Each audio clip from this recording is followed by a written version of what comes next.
Haikyuu's Tokyo Nationals arc showcased some of the highest level of high school volleyball. We saw many star players from numerous different teams, but what if we could take the very best players from that tournament and build the ultimate all-star team? We aren't talking about popularity or just flashy plays. We're talking about building a perfectly balanced and competitive team. We'll be picking 14 players based completely on their individual performances during the Tokyo Nationals arc. With that covered, let's start selecting our 14 players and start creating our perfect all-star team for Nationals. For our first player, we decided to go with Gao Hakuba from Kamomedai High School. He played alongside star players like Hoshiyumi and Hirogami. Alongside these two players, Hakuba was a part of Kamedai's Iron Wall. He played a major factor in Kamedai's team strategy. Hakuba himself is an imposing figure. He stands at 203.3 centimeters tall, or 6 feet and 8 inches, making him one of the tallest players in the entire series. He's a special case for the opposite hitter position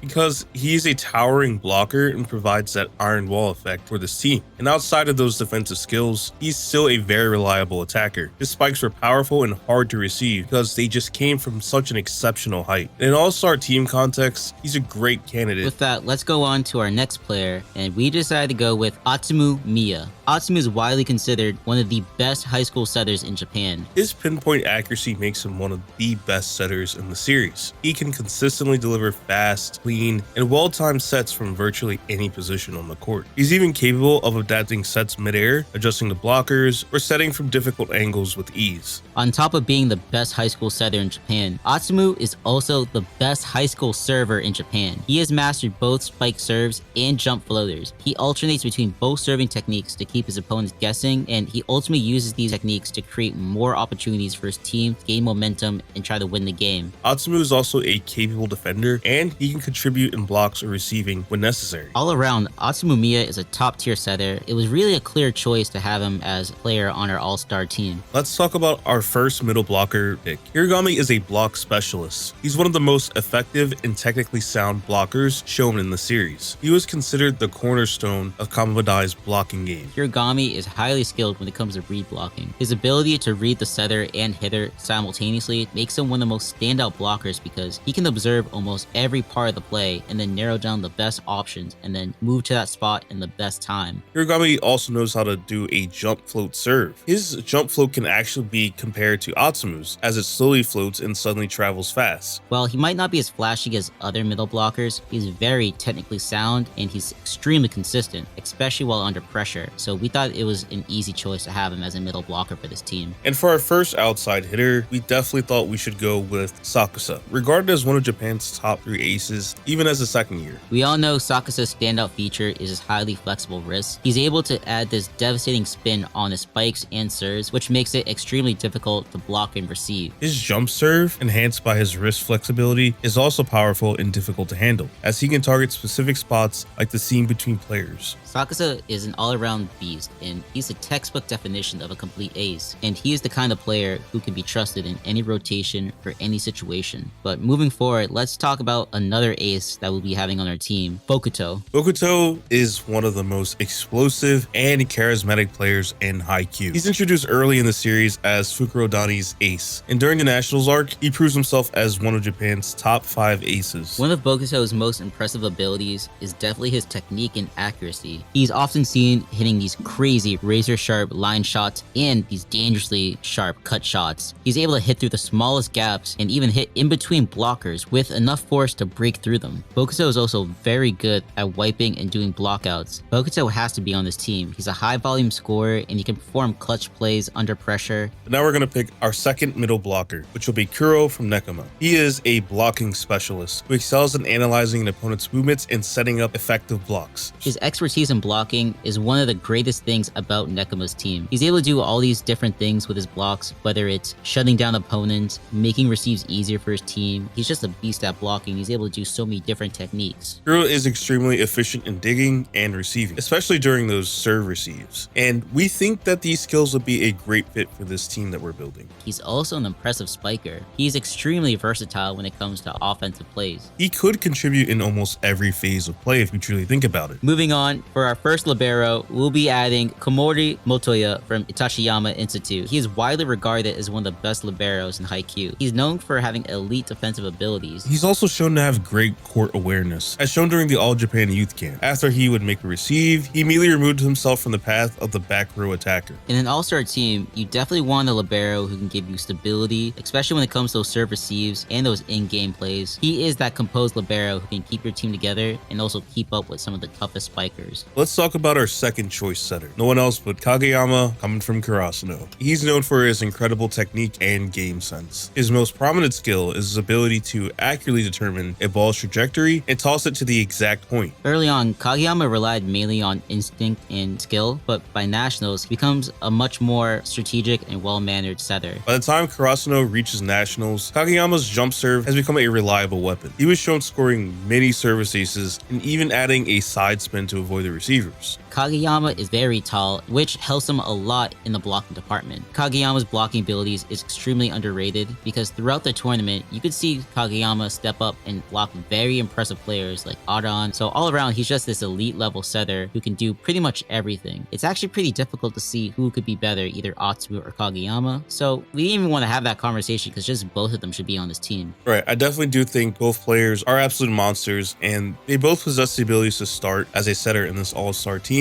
If either or had to sub in for the other, I don't think there would be any type of void felt on the team. But for another middle blocker, why not add another Karasuno player? We will be adding Hinata. During the Nationals arc, Hinata makes a massive leap in both ability and volleyball IQ, evolving from a raw athlete into a true all-around player. From the beginning, we always knew Hinata's greatest assets was his raw athleticism, but throughout his journey, he's just made leaps and bounds with so much growth. His approach has become so much faster and more powerful. Many elite blockers at nationals have a hard time keeping up with him now. His movements are just always creating constant pressure and he's always becoming a nuisance, even when he doesn't have the ball. And before, you could say that one of Hinata's biggest weaknesses was poor receives and back row defense. But at nationals, we can see a whole new story is being told, as he was able to show massive improvement. He begins reading the game, predicting ball trajectories, and positioning himself defensively before the opponent even attacks. We even see him have some impressive defensive plays against imposing teams like Inarizaki and Nekoma.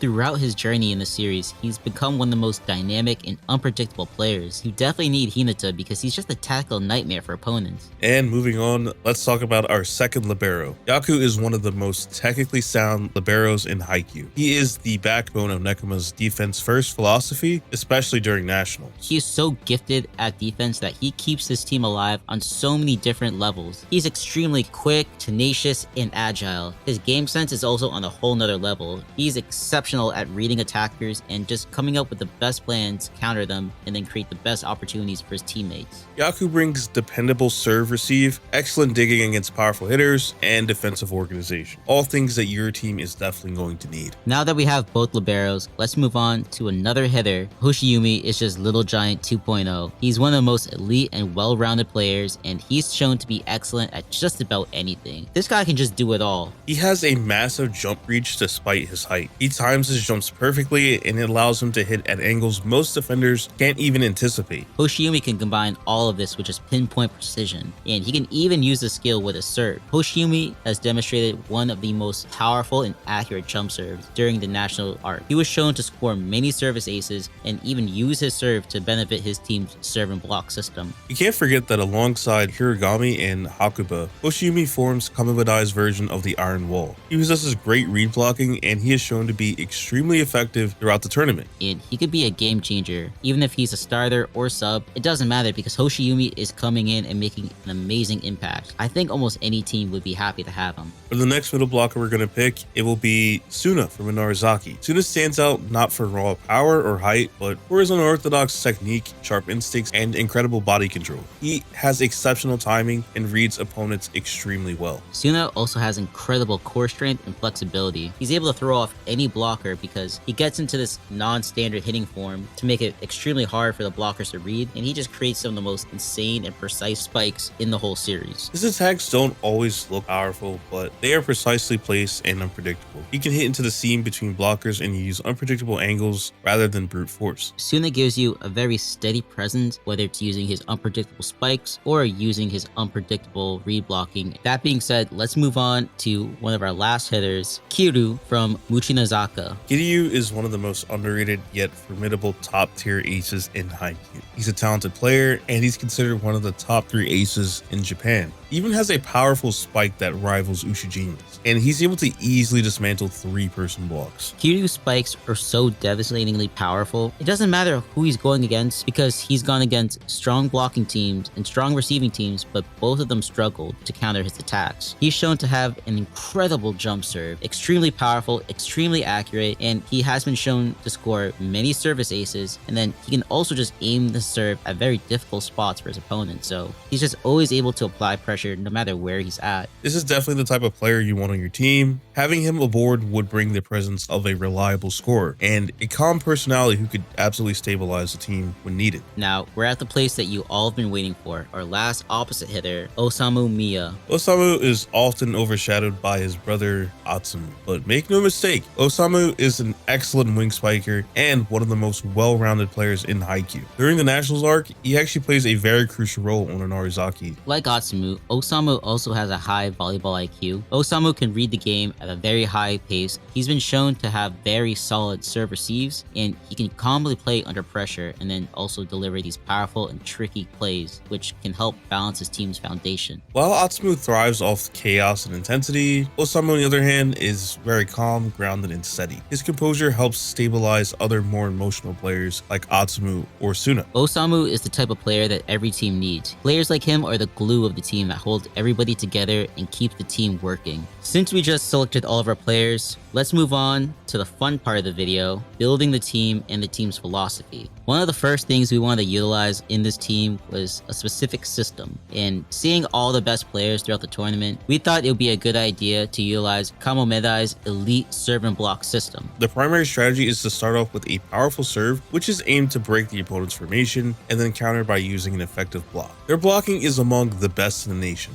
You can think of it as a more maxed out version of Datetek's Iron Wall. We want to utilize this elite system by having these 3 players on the court at the same time in the front row. We'll be having Kamomedai's Hakuba as our opposite, Hiragami as our middle, and Hoshiyumi as our outside. Since that settles our starting front row, let's move on to the team's starting setter. And to provide extra depth in that powerful serve category, we decided to go with Atsumu Miya as our team's starting setter and server. We mainly chose Atsumu over Kageyama because of his unique dual-wielding serve techniques. He can use both the jump serves and jump floaters. If you coupled his amazing serves with a powerful iron wall of blockers, then you have a deadly combination that could mentally cripple opposing teams. The potential of Hoshiyumi and Atsumu would be out of this world. The sky is the limit, and Hoshiyumi could reach new heights and evolve as a player because he's playing with someone like Atsumu who could overall just expand his abilities. But to talk about the starting back row, we will have a standout ace in Sakusa who can perform some of the most clutch plays from any part of the court. He brings elite level serving, unpredictable spikes, and discipline on defense. Sakusa's calm presence and just all-around elite status as an ace would be amazing to have on this team. Moving on, let's not forget we still have one more starting middle blocker in our back row. We decided to go with Suna from Inarizaki. He is one of the best read blockers in the series. He uses game sense, timing, and hand positioning to shut players down. This core skill is needed for our serve and block system. He already has strong chemistry with Atsumu, as we know, so he could effectively link up with him on attacks. Let's talk about the most important piece of our back row, and that will be our libero. We believe that Komori should be the starting libero for this all-star team. He's a super reliable player who can accurately read the court and provide stability for his team. He also has that ability to cover any space on the court, and you put that with the iron wall, and you can see that this team's defense is looking pretty loaded.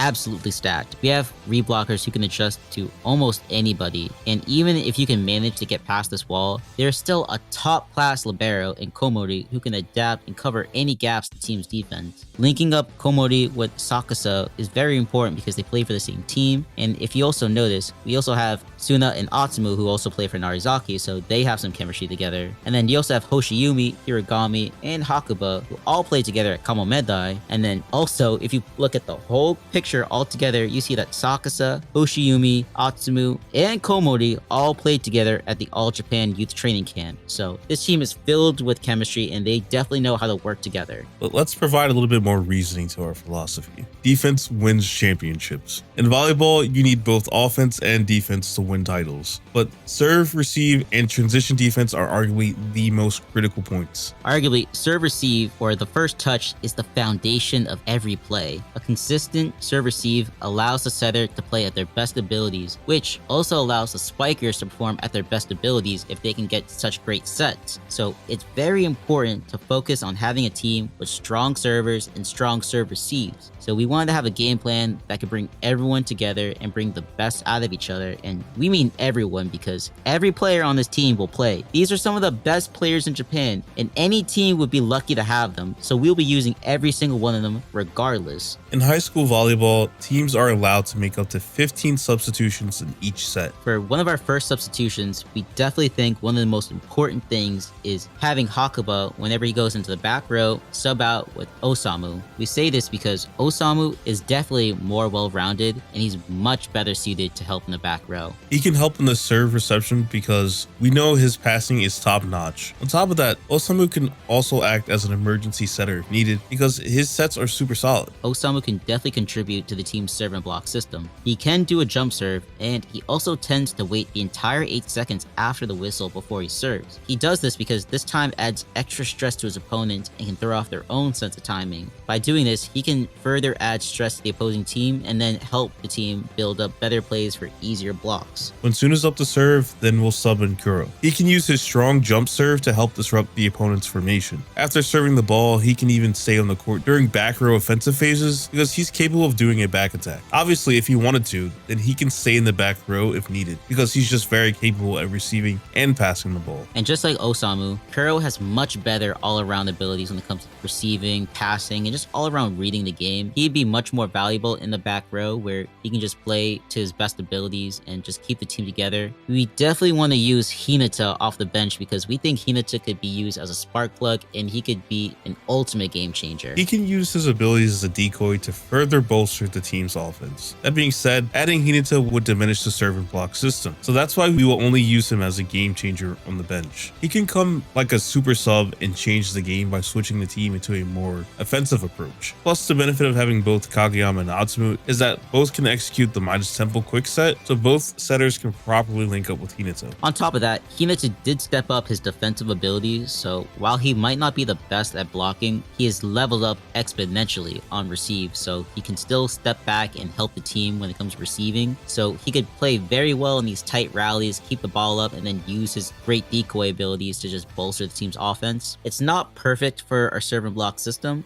but it definitely throws the whole opposing team off if they just see this absolute offensive powerhouse come in, because they get so used to the serve and block system, then they just get thrown in for an entire loop when this offensive beast in Hinata just comes in and just shake things up. If Atsumu is having one of his mood swings and it's starting to negatively affect his performance, then we would sub in Kageyama for Atsumu. It's a seamless switch. We would switch our setter for another king-like setter who also excels at everything. Also, let it be noted, we don't have to switch players just when they enter the front row or back row. We can also wait until the full rotation, so if Atsumu isn't just having a mood swing or he's also getting tired, we can switch him in with Kageyama, who can just play a whole rotation for him. And then, like we said earlier, it would be a seamless switch. Kageyama might not be as great at serving as Atsumu, but his sets are definitely just as good. And arguably, I would say Kageyama might be a better blocker than Atsumu, so Kageyama definitely brings his own strong element to the game. And all around, I don't think either of us would be disappointed to see Kageyama playing into this team. Of course, with our libero situation, and we can always sub in Yaku whenever we feel it's really necessary. He's another top caliber libero who can stabilize the back row, and as we saw many times with Nekoma, he does a really good job at stabilizing the team and just being that defensive piece that really holds the team together. Right, just like our setters, our liberos can switch around just about at any moment. They'll both fill in those gaps and make sure that our team doesn't really feel like it's missing anything. And they'll both play high tempo roles and keeping our team in action when in those tight rallies. That being said, this next change might be a little bit of a high risk one. In theory, we definitely want Bokuto to play because he brings a lot of firepower, but he would definitely clash with our system's demand for consistency. He is a very high risk, high reward component, but when he is on that timing, Bokuto is one of the best, if not the best hitters in the series. We think he would be extremely valuable as a spark plug off the bench. He would bring in a lot of high energy and he would come out swinging. He would be hungry to score more points and prove himself. Plus, imagine a team with Bokuto and Hinata on the court at the same time. They would rack up points and be absolute game changers. And for Kiryu